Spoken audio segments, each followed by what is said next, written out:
오전 살펴볼 말씀은 마가복음을 보겠습니다. 마가복음 15장.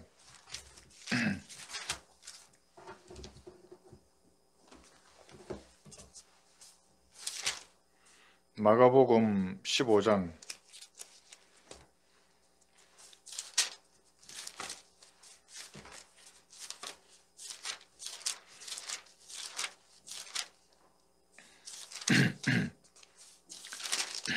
15장 27절 한 구절 읽겠습니다.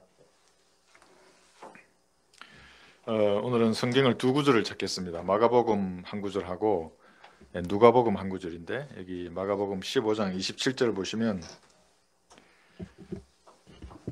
주와 함께 강도 두 명을 십자가에 못 박으니 한 사람은 주의 오른편에 또 한 사람은 주의 왼편에 있더라. 요거 하고 누가복음 23장도 한번 보겠습니다. 누가복음 23장 33절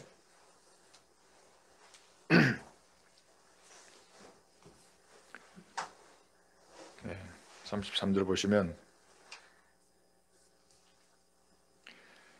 그들이 갈보리라 하는 곳에 와서 거기에서 주를 십자가에 못 박고 그 행악자들도 하나는 오른편에 하나는 왼편에 못 박더라. 십자가에 못 박히는 두 가지 말씀. 말씀의 제목은 잊혀진 십자가. 잊혀진 십자가라는 제목으로 말씀을 전하겠습니다. 제가 잠깐 기도하고 말씀 전하겠습니다. 제목은 잊혀진 십자가입니다.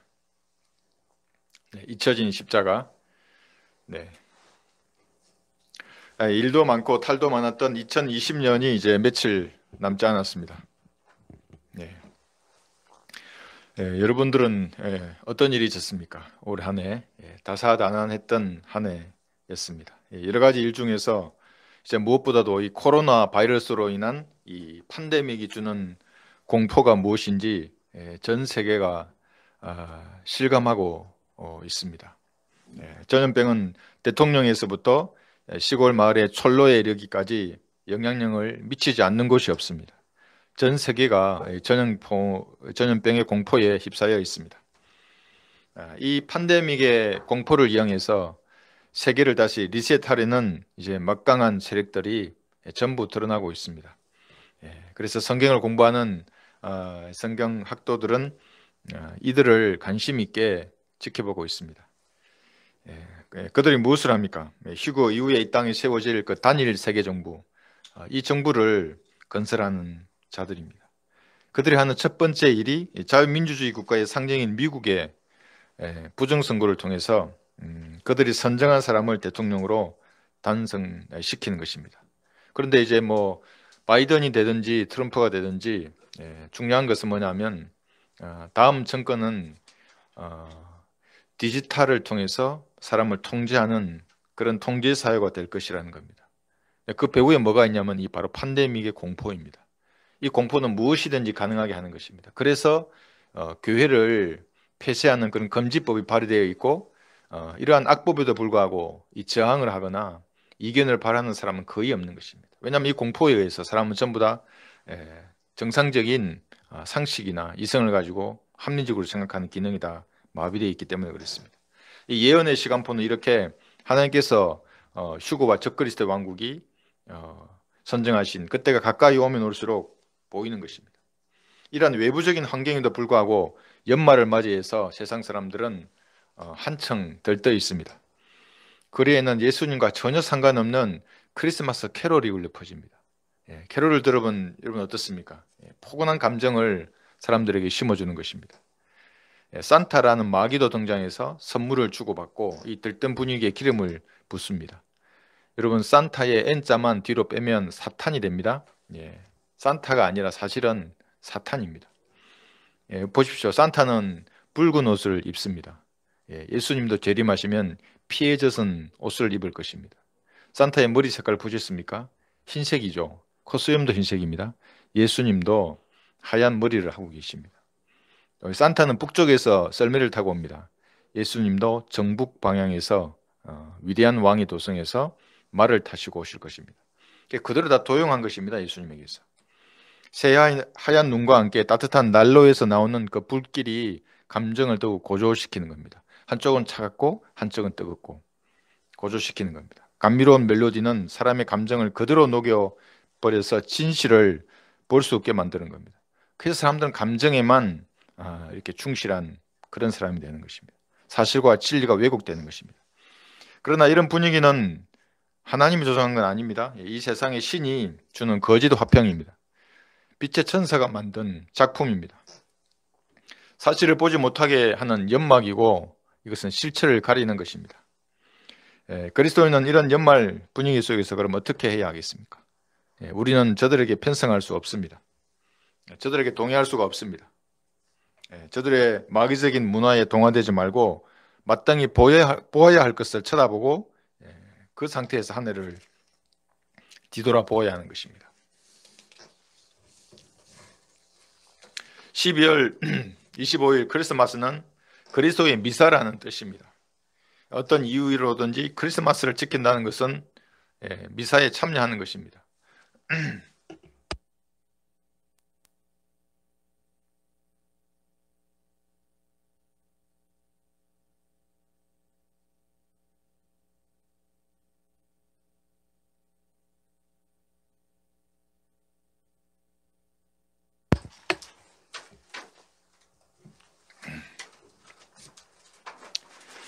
네, 갈보리에서의 한 번의 희생으로 속죄를 위한 제사는 끝났습니다. 하나님은 그런 치욕을 두 번 당하지 않으시는 것입니다. 그런데 가톨릭은 매주 희생 제사를 드리는 것에 대해서 12월 25일이 되면 전 세계가 이 미사에 참여하도록 하고 있습니다. 종교나 연령, 신부이나 국경을 초월해서 사람들을 하나로 만듭니다.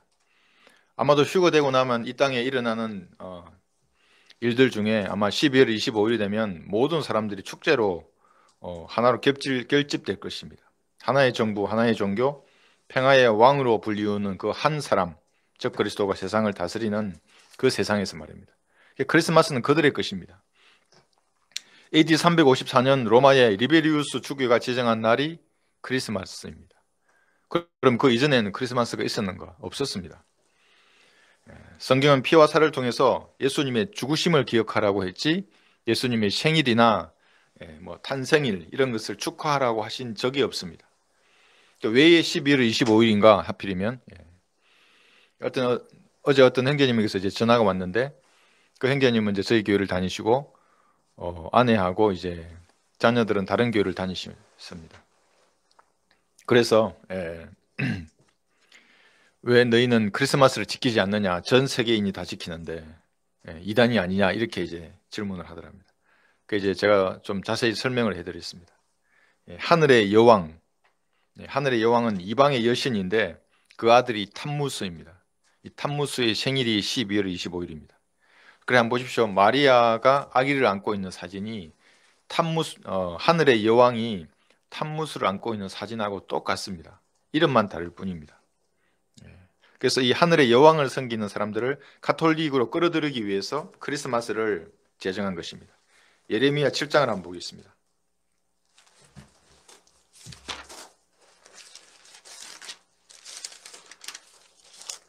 예레미야 7장 여기 18절을 보시면 자식들은 나무로 모으고 아비들은 불을 지피며 여인들은 가루 반죽으로 하여 하늘의 여왕에게 가자를 만들며 다른 신들에게 술제물을 부어 그들이 나로 경록해 하였느니라. 그래서 이 하늘의 여왕이라는 것은 예수님의 탄생 500년 전부터 숭배하던 여자 마귀입니다. 여자 마귀를 숭배하는 겁니다. 로마인들이 숭배하던 태양신 미트라의 생일이 12월 25일입니다. 두 가지 부류의 사람을 가톨릭으로 끌어들이는 것입니다. 이 크리스마스를 통해서. 그 다음에 바벨린 종교, 태양신, 바알을 유일신으로 섬겼는데 이들은 이스라엘을 멸망하기 직전에 이 태양신, 바알뿐만 아니라 이 태양신이 육신으로 나타난 탐무스를 섬겼습니다. 태양을 하나님의 전에서 숭배했던 것입니다. 그래서 이스라엘이 멸망했습니다. 여기 예수님의 생일은 사실은 장막절쯤인 9월 23일입니다. 그 정도 됩니다. 예레미야 10장을 보시면 잘 나와 있습니다. 여기 10장 2절하고 3절을 보시면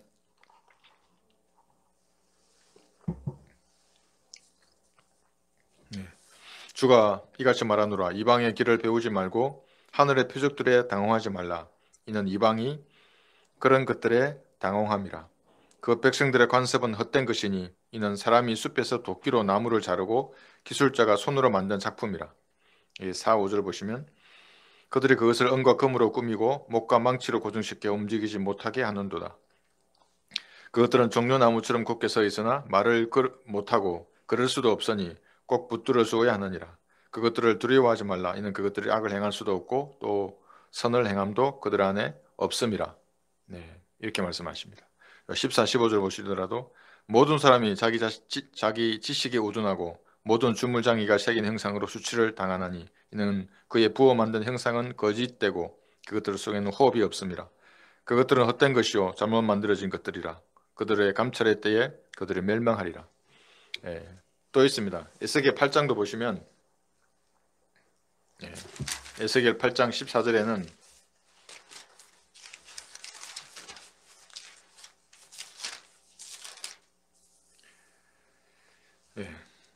이렇게 말하고 있습니다. 탐무스에 대해서 말씀하십니다. 14절에서 18절까지 읽겠습니다. 그때 그가 나를 북쪽을 향한 주의 집의 대문의 입구로 데려오시더라. 보라, 거기에 있는 여인들이 탐무스를 위하여 울며 앉아있더라. 그러자 그가 내게 말하기를, 오 인자야, 내가 이것을 보았느냐? 너는 다시 돌아서라. 그래야면 너는 이것들보다 더 큰 가증함들을 보리라 하시더라.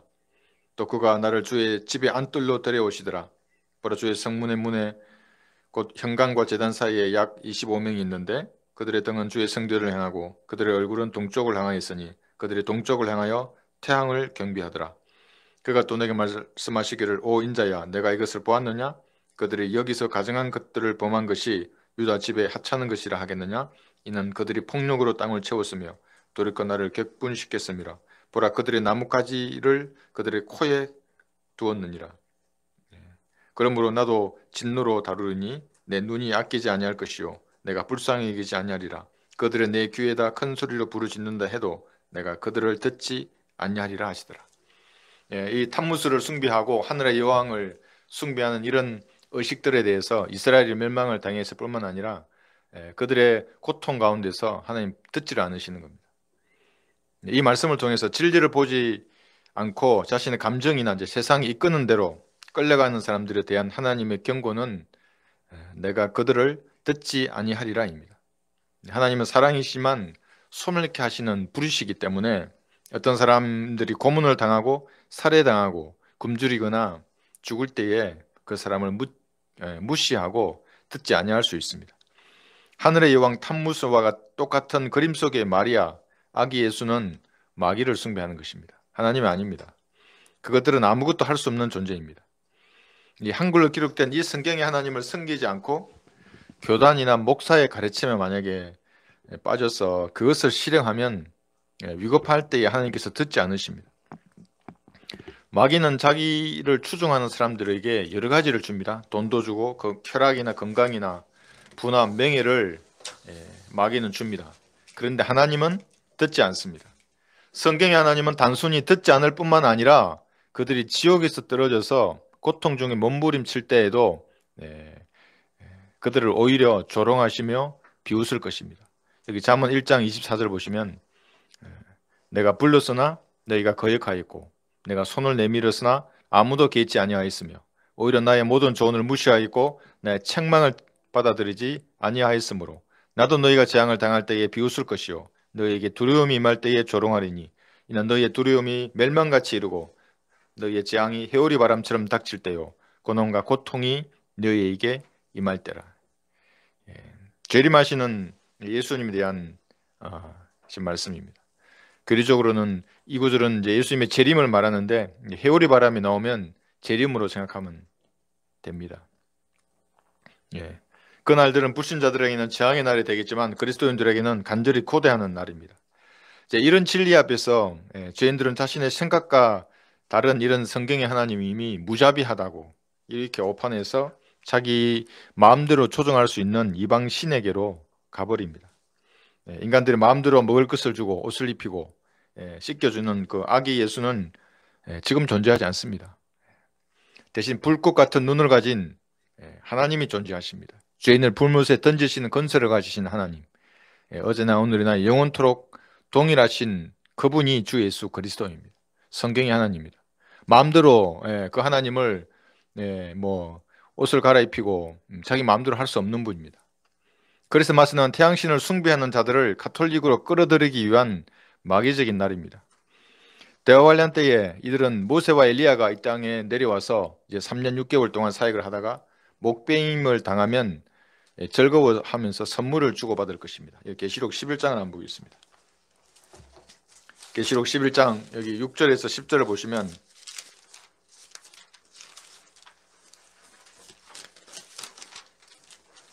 계시록 6장 6절에서 10절 보시면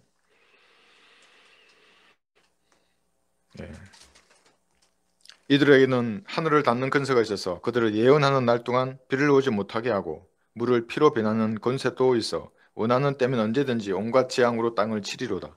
또 그들이 자기들의 증거를 끝마칠 즈음 끝없이 깊은 구름에서 올라오는 짐승이 그들과 전쟁을 하여 그들을 이기고 또 죽이리라. 그래야 그들의 죽은 몸들이 큰 도성의 길거리에 놓이리니 그것을 영적으로는 소돔과 이집트라 부르며 우리 주께서 십자가에 못 박히신 곳이라.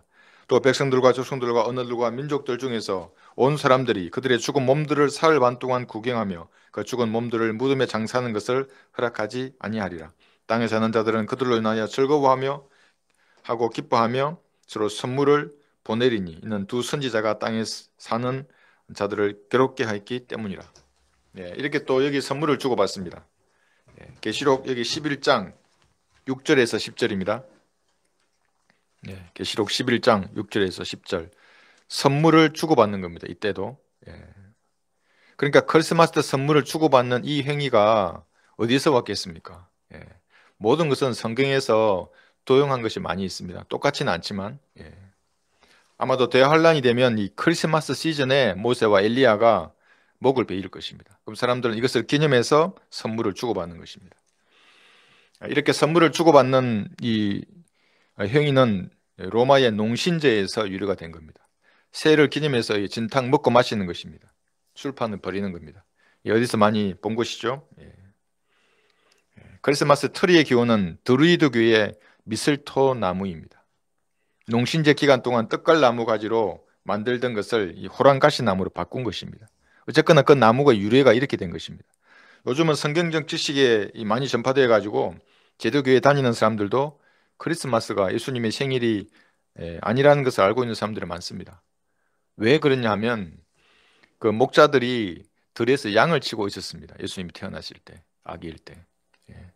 양을 치는 그 시기는 9월이나 12월입니다. 장막절 기간. 12월 25일에 양들을 밖에 내어서 양목하면 양은 얼어 죽습니다. 그것만 보더라도 아닙니다. 성경을 흉내내면서 시행하는 마귀적인 문화에 그리스도인은 동조하지 말아야 합니다. 따라가지 말아야 합니다. 예수님이 당하신 고난을 그리스도인이 받을 때는 감정이 무너질 때가 있습니다. 왜 이런 일이 자신에게 일어나는가 이렇게 생각할 수 있습니다. 쓸개를 마시는 듯한 감정에도 불구하고 다시 말씀으로 돌아가서 진리와 진실 앞에 복종할 때 하나님께서 주시는 위로와 소망을 가지는 것입니다.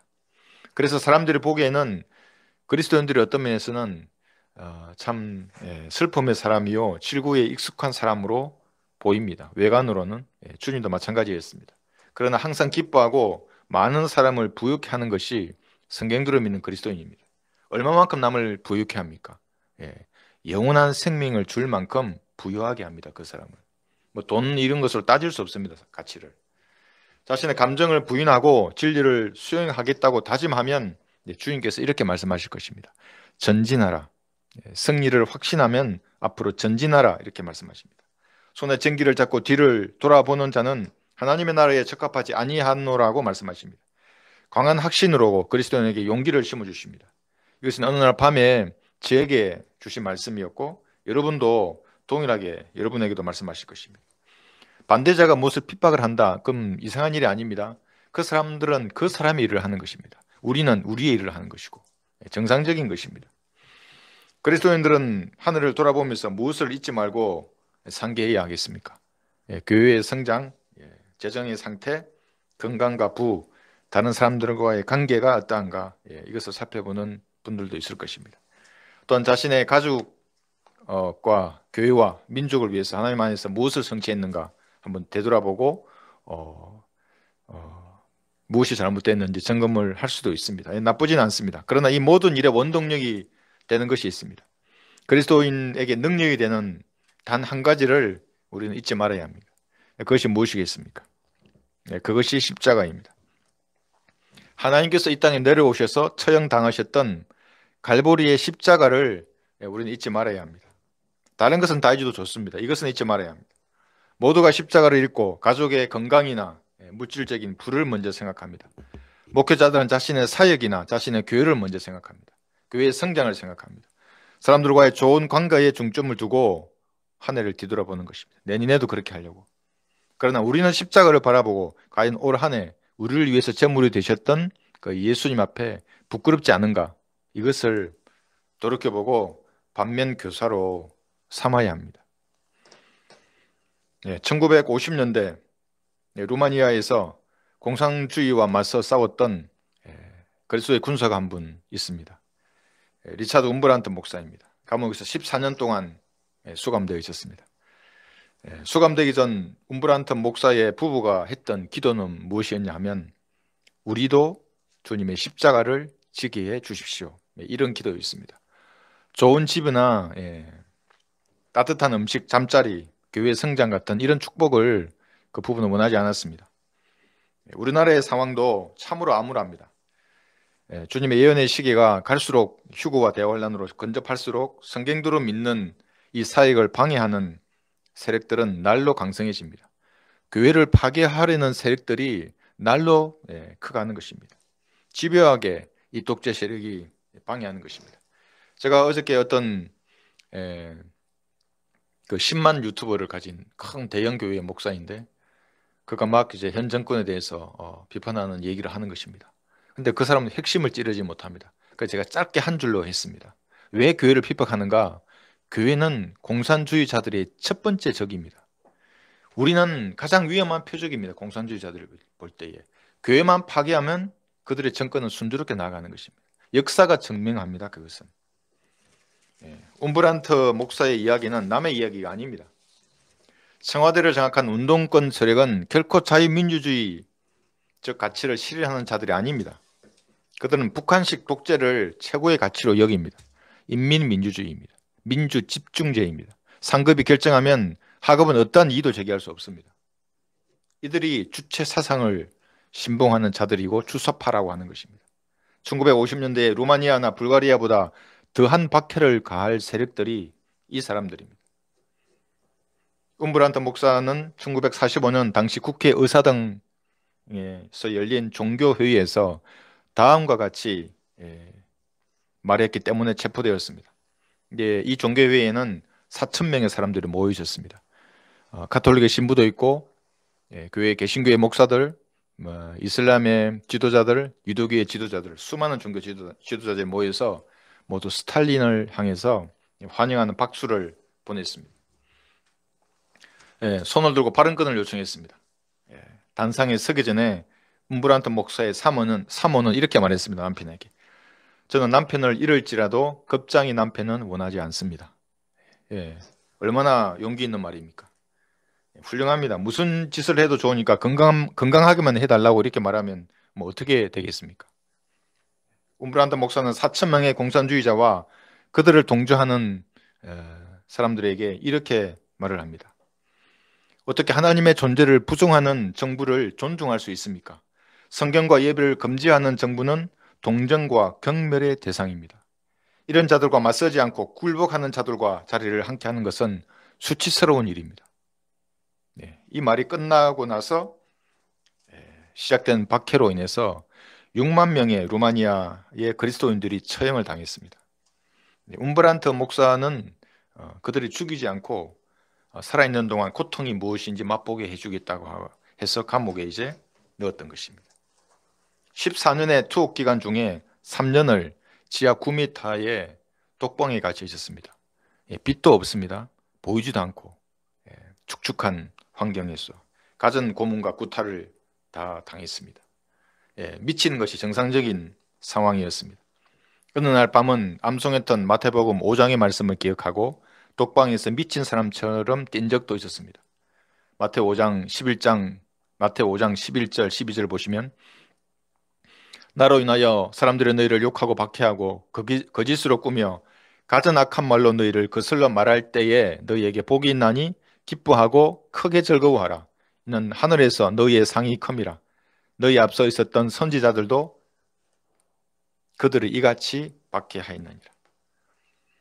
이 말씀이 생각나서 목사는 혼자서 그 캄캄한 방에서 뛰었던 것입니다. 어느 날은 상하고 썩은 음식이 급식으로 나왔는데도 움브란트 목사는 그것을 먹었습니다. 기쁨으로 먹었습니다. 옆에 있는 사람이 어떻게 그 상한 음식을 먹고 살 수가 있느냐, 썩은 음식인데, 이렇게 물었습니다. 그랬더니 움브란트 목사님은 즐거워하는 자들과 함께 즐거워하라고 말씀하셨기 때문에 나는 살았습니다. 석쇠에 고기를 굽는 미국인, 영국인 친구들, 그들의 풍요로움을 생각하면서 정말 기쁨으로 음식을 먹었습니다. 그랬더니 죽지 않았습니다. 또한 운운자들과 함께 울려하는 말씀대로 이 자유세계에서 공산주의자들에게 박해받는 우리를 위해 기도하는 사람들의 눈물을 기억하고 있기 때문에 나는 죽지 않았습니다. 이렇게 말했습니다. 북한 공산주의자들에게 고통당하는 사람들도 마찬가지입니다. 단 한 장의 전도지, 한 권의 성경, 이 생명의 빛을 기다리는 사람들이 아직도 참고 인내하고 있습니다. 누군가는 우리가 기도하고 행동하기를 기다리고 있습니다. 여러분은 자유롭게 기도하고 먹고 마시는 풍요로운 시간 가운데서 몇 분이나 시간을 내서 그들을 위해서 기도하십니까? 여러분의 눈물의 기도가 저들이 살 수 있는 희망이 되어야 합니다. 방해하고 고소하는 마귀의 세력은 하나님께서 썰어주실 것입니다. 지금까지 그렇게 해왔습니다. 저뿐만 아니라 많은 사람들이 그 사실을 보아왔습니다. 저는 법률이 제정되지 않도록 기도하고 있습니다. 아직 3월 말까지 기간이 남아 있습니다. 국내외의 자유진영의 많은 사람들이 이 정권에 압력을 가하고 있습니다. 저는 하나님께 기도할 뿐입니다. 아직 싸움이 끝난 것이 아닙니다. 아직은 제가 살아있고 3개월의 시간이 있습니다. 14년의 투옥 기간을 견디게 했던 것은 십자가였습니다. 추력해서 미국으로 왔던 움브란트 목사님은 이 간증을 하시면서 다음 4가지를 말씀하셨습니다. 첫 번째, 하나님은 살아계신다. 예수 그리스도는 나의 구주이시다. 우리가 이 몸을 벗고 나면 영원한 삶이 기다리고 있다. 사랑이 최상의 길이다. 사랑이 최상의 길입니다. 사람들은 복음만 전하고 공산주의를 공격하지 말라고 한다. 그러나 나는 공산주의자들을 사랑하기 때문에 공산주의자가 나쁘다고 외치고 그들에게 복음을 전한다. 이렇게 말씀하셨습니다. 그리스도인은 공산주의자들을 구원할 의무가 있다. 핵포탄보다 더 무서운 그리스도의 사랑을 기꺼이 사용해서 그들을 구원해야 한다. 이렇게 말씀하셨습니다. 공산주의의 그 포갑 정권, 그들의 독재를 이길 수 있는 것은 그리스도의 사랑입니다. 그래서 공산주의자들도 하나님의 사랑을 들으면 그대로 주저앉는 것입니다. 그대로 무너집니다. 그들이. 간증을 봐서 압니다. 자신을 위해서 십자가에 못 박히고 채찍을 당하시고 하늘의 영광을 버리고 이 땅에 내려오신 예수님의 사랑을 듣기만 해도 그 공산주의자들의 강철 같은 마음이 무너지는 겁니다. 녹아내리는 것입니다. 사랑 제의를 외치는 자들이 복음을 듣지도 못하고 죽어가는 이 2300만을 외면하는 것을 볼 때에 참으로 그들의 위선을 저는 보게 됩니다. 회칠한 무덤들입니다. 사랑하는 자들이 어떻게 2300만의 그 죽음을 눈 감고 있는 것입니까? 230명도 아닌데. 움브란트 목사는 구원받고 침묵했으면 평안한 삶을 살 수 있었습니다. 가족과 함께 만찬을 즐기면서 살 수 있었을 것입니다. 강단에서 정치 이야기는 하지 말고 교인들의 기만 즐겁게 했다면 체포되지 않고 감옥에서 짐승처럼 살지 않아도 되었을 것입니다. 그러나 자기 안에 역사하시는 그 하나님의 역사를 목사님은 거부할 수가 없었습니다. 그래서 십자가를 바라보고 담대했습니다. 그래서 14년의 고통 속에서도 주님을 배신하지 않았습니다. 해야 할 말을 하며 당하는 고통을 기꺼이 감수했던 것입니다. 잊혀진 십자가, 첫 번째 십자가는 죄와 자아가 죽은 곳입니다. 우리가 기억해야 할 것입니다. 십자가를 바라볼 때 저곳은 죄가 죽은 곳이고 나의 옛사람, 자아가 죽은 곳입니다. 로마서 6장 여기 10절에서 11절을 보겠습니다. 로마서 6장입니다. 10절에서 11절.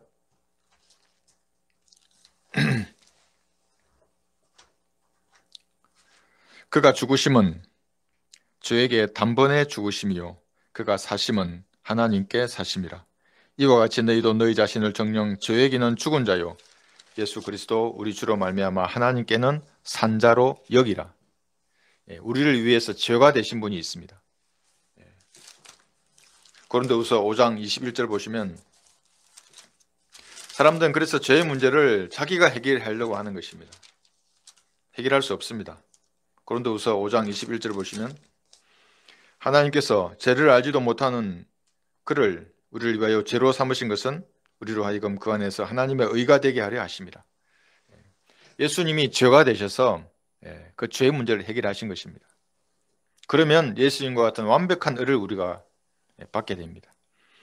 예수님께서 죄에게 단번에 죽으심으로 죄는 제거되고 용서된 것입니다. 그래서 십자가를 볼 때마다 죄가 제거된 곳이를 라는 사실을 우리는 명심해야 합니다. 이것을 삶 속에 적용해서 죄와 싸워 승리하고 마귀의 세력을 경멸하고 싶으면 어떻게 하면 되느냐 하면 죄에게는 죽고 하나님께는 산 자로 여기면 되는 것입니다. 그렇게 여기면 여기 11절 말씀에 따라 너희도 너희 자신을 정녕 죄에게는 죽은 자요 예수 그리스도 우리 주로 말미암아 하나님께는 산 자로 여기라 이렇게 말씀합니다. 여기면 실제적인 삶에서도 그것을 적용할 수가 있는 것입니다. 어떻게 여기는가? 육신의 욕망이 무엇을 원하면 그것을 죽인 것으로 여겨야 하는 것입니다.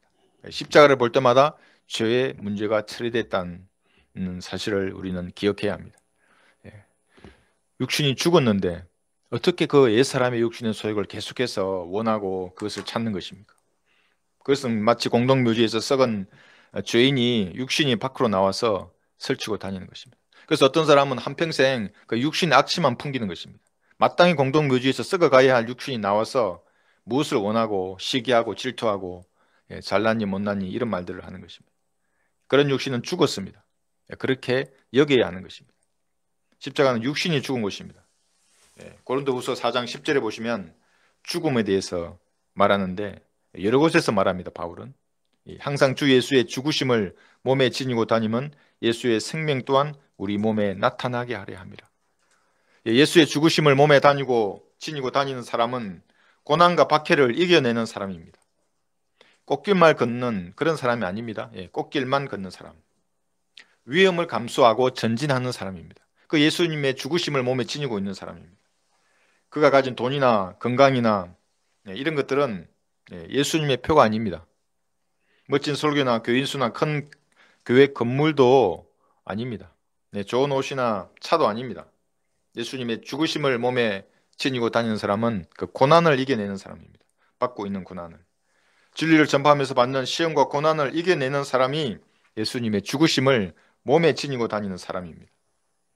이 사람이 감옥에 갇혔던 리차드 움브란트 목사이고 감옥에 갇혔던 사도 바울이며 성경들을 믿는 우리 믿음의 선진들, 바로 그 사람들입니다. 이 사람들은 매일 죽습니다. 이 고린도전서 15장 31절 보시면 고린도전서 15장 31절에서 내가 그리스도 예수 우리 주 안에서 지니고 있는 너희의 자랑으로서 단언하노니 나는 매일 죽노라. 매일 죽는 것입니다. 무엇이 매일 죽어야 합니까? 그러므로 땅 위에 있는 너희의 지체를 죽이라. 곧 음행과 부정과 사욕과 악한 세욕과 탐심이니 탐심은 우상 숭배니라. 가만히 내버려 두면 천천히 간 뚜껑을 열고 기어 나오는 것들이 이런 것입니다. 이 목록들입니다. 이것을 죽은 것으로 여겨야 합니다. 매일 십자가를 보고 죽은 것으로 여겨야 할 목록들입니다. 더 많은 것들이 있습니다. 우리 양심에 그르끼는 그 모든 것들입니다. 예수님의 피로 씻고 깨끗해져야 합니다. 좀 더 넓은 관점에서 보면 마귀가 간증한 이 세상에서는 나는 십자가에 못 박혀 있는 것입니다. 세상 사람들이 볼 때 나도 십자가에 못 박혀 있는 것입니다. 그래서 그들에게는 나는 썩어가는 악취를 풍기는 것이고 구원받은 사람에게는 생명의 향기를 날리는 것입니다. 그러나 나에게는 우리 주 예수 그리스도의 십자가 외에는 결코 자랑할 것이 없나니 그로 인하여 세상이 나에게 십자가에 못 박히고 나도 세상에 그러하니라. 십자가를 볼 때 이 사실을 우리는 기억해야 하는 것입니다. 제가 죽었고 육신이 죽은 곳이 십자가임을 우리는 잊지 말아야 합니다. 두 번째는 십자가는 사랑을 낳고 죄인을 거룩하게 합니다. 십자가는 사랑을 잉태합니다. 그래서 복음을 듣고 예수님을 영접한 사람은 진짜 하나님의 사랑을 그때부터 실천하는 것입니다. 그전에는 전부 가짜입니다. 왜냐하면 사람은 근본적으로 이기적이기 때문에 그렇습니다. 아담의 형상이 무엇입니까? 영이 죽은 아담의 형상은 하나님 보시기에 죽은 사람으로 여기는 존재입니다. 그들이 어떻게 사랑을 할 수 있습니까? 사랑하지 못합니다. 이기적이고 정력적입니다. 그들의 사랑은. 그러나 구원받고 새 사람이 내 안에 들어와 있는 사람은 이제 참다운 사랑을 할 수 있습니다. 실천하는 것입니다. 그래서 그 사랑은 뭐냐면 이웃에게 악을 행치 않습니다. 그 십계명에 나와 있는 그뿐만 아니라 더 우리 안에 있는 성령께서 주시는 그 생명의 성령의 법 가운데서 훨씬 높은 도덕적인 삶을 사는 것입니다. 그래서 이웃에게 악을 행치 않기 때문에 사랑은 율법의 완성이라고 하는 것입니다. 요한일서 3장 16절에 보시면 요한 1서입니다. 이로써 우리가 하나님의 사랑을 아노니 이는 그분이 우리를 위하여 자신의 생명을 내어놓으셨습니다. 따라서 우리도 형제들을 위하여 우리의 생명을 내어놓는 것이 마땅하도다. 하나님의 사랑은 말로만 하지 않았습니다. 그런데 모든 다른 신들, 마귀가 만든 신들은 게으른 신들입니다. 아무것도 하지 않습니다. 뭐 가져와라, 이것을 하라, 이것을 하지 말라 이런 말만 하는 것입니다. 하나님은 생명을 내어놓으셨습니다. 교리적으로 대환란 때에는 예수님의 형제들인 유대인들을 사랑해야 지옥에 가지 않습니다. 대환란 때에는 형제를 미워하면 사망 안에 거하고 영원한 생명을 얻지 못합니다. 대환란 때에는. 그러나 교회 시대에는 형제를 미워하는 것이 구원과는 상관이 없습니다. 그러나 생명을 내어놓으신 하나님의 사랑을 알았다면, 즉 구원받았다면 형제를 사랑하고 세워주는 것이 마땅합니다. 자기의 유익을 구하지 않습니다. 이런 사랑을 아는 사람은. 구원받은 사람의 증거가 그래서 형제를 돕고 세워주는 것입니다. 형제나 자매를 속이고 만약에 긍정적인 유익을 취한다? 이런 것들은 전부 마귀의 자식입니다. 그래서 유심히 보고 속지 말아야 하는 것입니다. 고린도전서 13장 8절에는 사랑은 결코 시들지 아니하나 예언들이라도 끝이 올 것이요. 예언은 성취되면 끝나는 것입니다. 방언들이라도 그치게 될 것이며, 방언은 표적으로서 주어졌습니다. 초림 때에. 지금은 그쳤죠. 대환란 때에 다시 이제 전파될 것입니다. 지식도 끝나게 되리라. 천년왕국 때에는 이제 인간의 지식이 다 필요 없습니다. 끝나게 되는 겁니다. 그런데 사랑은 결코 시들지 아니합니다. 왜 사랑은 시들지 아니하겠습니까? 하나님은 사랑이시기 때문에 사랑은 영원한 것입니다. 여기 성경적인 사랑을 말하는 겁니다. 비성경적인 사랑은 아닙니다. 오해해서는 안 됩니다. 왜냐하면 사랑의 양면이 있습니다. 항상 사랑은 질투와 사랑은 동균의 양면입니다. 근데 질투가 없으면 사랑이 아닌 것입니다. 그래서 거짓 형제는 어떻게 됩니까? 악을 정오하고 성과 연합하라고 말하는 겁니다. 그들과 함께 하지 않습니다. 거룩한 분노가 대신에 나오는 겁니다. 거짓 형제들에 대해서는. 이런 성경적인 사랑이 여러분의 하는 그 사역의 원동력입니다. 복음을 전하는 원동력이고 하나님을 섬기는 원동력입니다. 성경을 공부해서 하나님을 알고 사랑하면 할수록 형제를 사랑하게 됩니다. 훈련을 하다가 전우를 만났다고 해보십시오. 얼마나 반가운가. 그런 기쁨이 있는 것입니다. 십자가의 사랑을 알면 알수록 형제나 자매를 사랑하게 됩니다. 그렇지 않으면 사랑하지 않고 이용만 하게 됩니다. 성경을 통해서 하나님을 모르면 사랑을 모르는 겁니다. 그래서 참다운 사랑을 못하게 되는 것입니다. 십자가는 거룩하게 합니다. 다른 것은 거룩과 상관이 없습니다. 무슨 새벽에 기도하고 그러면 이제 눈물을 흘리고 하다 보면 기분은 상쾌하죠. 그러나 그것이 그 사람을 거룩하게 하진 않습니다. 기도하고 싶으면 새벽에 일어나서 골방에 들어가시거나 혼자 있는 곳에서 하나님 앞에 기도하면 되는 겁니다. 그것이 성경에서 말하는 아침 기도입니다. 새벽에 하는 기도. 마찬가지입니다. 다른 것들, 종교의식에 참여하고 무슨 11조를 하고 하는 그러한 행위가 그 사람을 거룩하게 하지 않습니다. 여기 히브리서 13장을 보겠습니다.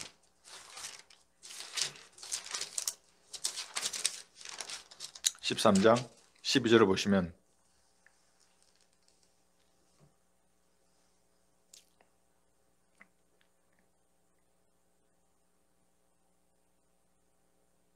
네.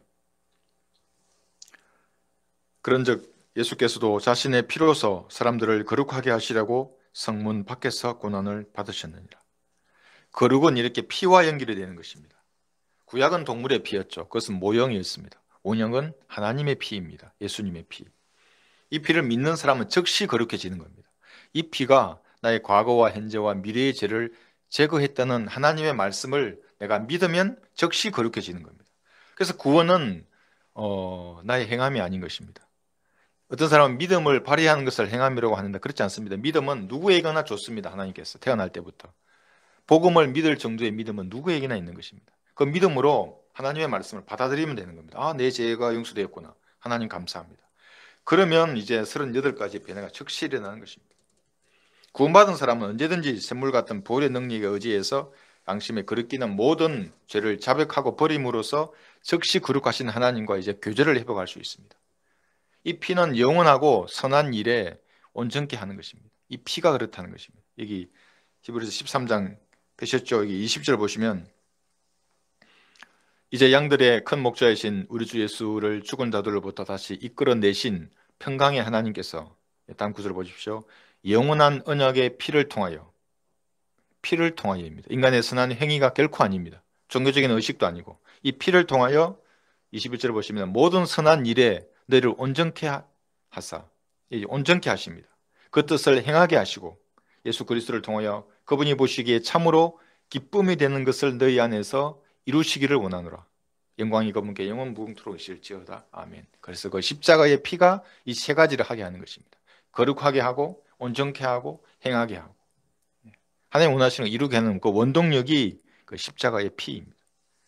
그래서 우리는 십자가를 잊지 말아야 합니다. 이제 며칠 남지 않은 올해를 뒤돌아볼 때 십자가를 바라보고 과연 나의 삶이 어땠는가를 살펴보는 겁니다. 그리고 내년에는 어떻게 해야 될 것인가를 생각해 보는 것입니다. 근데 이것을 잊어버리면 어떻게 되겠습니까? 캐롤이나 부르고 맥주나 마시면서 영화나 보는 것입니다. 그것이 세상 죄인들입니다. 십자가를 보지 않기 때문에. 그렇지 않으면 종교인들은 또 무슨 송구영신 예배나 드리면서 종교적인 의식에 빠져서 사는 겁니다. 거기다 산타크로스까지 나오면 완전히 사탄과 함께 하는 것입니다. 잊혀진 십자가 세 번째는 십자가는 미래의 소망이며 우리가 불러야 할 찬양입니다. 이 데살로니가 전서 4장을 한번 보겠습니다. 데살로니가 전서 4장 여기 13절을 보시면 13절 14절 십자가는 우리 미래의 소망입니다. 13절 형제들아 잠든 자들에 관해서는 너희가 모르게 되는 것을 원치 아니하노니 이는 너희가 소망 없는 다른 사람들과 같이 슬퍼하지 않게 하려는 것이라. 예수께서 죽었다가 다시 살아나신 것을 우리가 믿는다면 그와 같이 하나님께서는 예수 안에서 잠든 자들도 그와 함께 데리고 오시리라. 죽음 앞에서 이 소망만큼 큰 차이를 보이는 것도 없습니다. 한쪽은 영원한 멸망입니다. 한쪽은 영원한 생명입니다.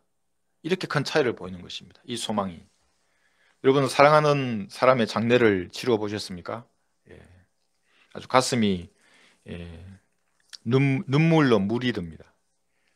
돌아가셔도 옆에 항상 계신 것처럼 늘 이렇게 생각이 납니다. 맛있는 것을 보거나 좋은 환경에 있으면 늘 그분이 생각나는 것입니다. 만약 돌아가신 분이 그분이 십자가를 바라보고 구원을 받은 사람이라면 이제 소망 가운데서 잠든 사람입니다. 당장 보지 못하는 이제 아픔이야 있지만 슬퍼할 이유가 조금도 없습니다. 그러나 소망 없이 십자가를 모르고 자신의 죄 가운데 죽은 사람은 영원한 이별입니다. 이런 사람은 죽은 자들의 부활 때에 잠깐 얼굴을 보고 난 다음에 다시 영원한 불못에 던져질 것입니다. 반면에 십자가의 대속을 믿고 죽은 사람은 그냥 잠든 자일 뿐입니다. 육신은. 그의 혼은 셋째 하늘에 있는 것입니다. 잠든 사람은 우리가 공중으로 끌려 올라가기 전에 우리보다 먼저 부활한 몸을 입는 것입니다. 여기 데살로니가전서 4장 보셨죠? 16절을 보시면 주께서 호령과 천사장의 음성과 하나님의 납볼 소리와 함께 하늘로부터 친히 내려오시리니 그러면 그리스도 안에서 죽은 자들이 먼저 일어나고 먼저 구원받고 잠든 자들이 먼저 일어나는 것입니다. 그리고 나서 살아남아 있는 우리도 공중에서 주와 만나기 위하여 그들과 함께 구름 속으로 끌려 올라가려니 이 캐치되는 겁니다. 그래야 우리가 영원히 주와 함께 있으리라. 끌려 올라갈 것입니다. 소망 가운데 먼저 잠든 사람들끼리는 그래서 영원히 함께 하는 것입니다. 그런 소망을 가지고 계신 분들이 영원히 함께 사는 것입니다. 헤어지거나 병들거나 죽지 않습니다. 이것이 우리가 가진 미래의 소망입니다. 그래서 가족이 같이 구원받는 것이 그렇게 좋은 것입니다. 천만금을 주어도 바꾸고 싶지 않은 것입니다. 제가 예전에 현역 시절에 그런 생각을 해봤습니다. 계속되는 이제 훈련 속에서 집에도 갈 시간이 별로 없었는데 이대로 만약에 죽게 되더라도 우리 가족은 영원 세계에서 영원히 함께 하는구나. 변화된 몸을 입고 이것이 큰 위로가 되었던 적이 있습니다. 이 가치를 아는 사람은 가족을 구원을 위해서 기도하고 섬기고 구령하는 사람을 이렇게 연결하면서 기회를 보는 것입니다. 그도 구원받게 하기 위해서. 여러분은 어떠세요? 십자가를 잊지 않는 사람은 누구나 가지고 있는 소망입니다. 그래서 십자가를 전파하는 것이 멸망하는 자들에게는 어리석은 것이지만 구원을 받은 우리에게는 하나님의 능력입니다. 고린도전서 1장 18절 말씀입니다. 전하고 전해야 합니다. 십자가를 잊지 말고 전하고 전해야 하는 것입니다.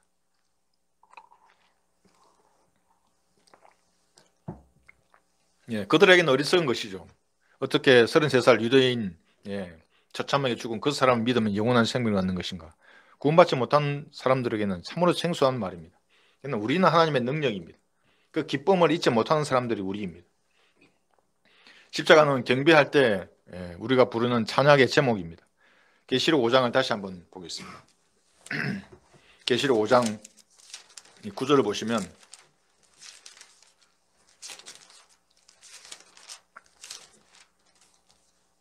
계시록 5장 9절에서 10절 여기 이제 새 노래를 부르는 그룹이 나옵니다. 새 노래를 부르는 그룹들 무엇을 노래하는지 한번 보십시오. 노래의 제목이 계시록 5장 9절에서 10절 그들이 새 노래를 부르며 말하기를 주께서 그 책을 취하시며 그 봉인들을 열기에 합당하시나이다. 이는 죽임을 당하셨던 주께서 예수님입니다. 이만희가 아닙니다. 문선병이도 아니고 정명석이도 아닙니다. 안산홍도 아니고 예수님입니다. 하나님께로 각 족속과 언어와 백성과 민족 가운데서 우리를 주의 피로 구속하여 여기 예수님의 피로 구속한 겁니다. 십자가입니다. 피로 값주고 사셨습니다. 그래서 구속이라고 말하는 겁니다. 우리 하나님 앞에 우리를 왕들과 제사장들로 삼으셨음이니 우리가 땅 위에서 통치하리라고 하더라. 그래서 여기서 노래의 제목은 뭐냐면 예수님의 피입니다. 하늘나라에서 울려 퍼지는 찬송은 예수님의 보배로운 피를 찬양하는 것입니다.